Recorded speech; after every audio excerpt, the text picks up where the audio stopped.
Albert Schweitzer. Born on January 14, 1875 in Alsace, Germany, died on September 4, 1965, and was buried at Lambaréné. I don't know what your destiny will be, but one thing I know, the only ones among you who will be really happy are those who will have sought and found how to serve. One who gains strength by overcoming obstacles possesses the only strength which can overcome adversity. The first step in the evolution of ethics is a sense of solidarity with other human beings. At times our own light goes out and is rekindled by a spark from another person.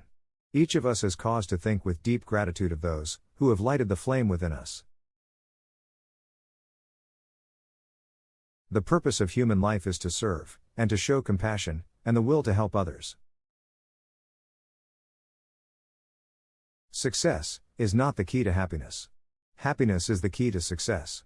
If you love what you are doing, you will be successful.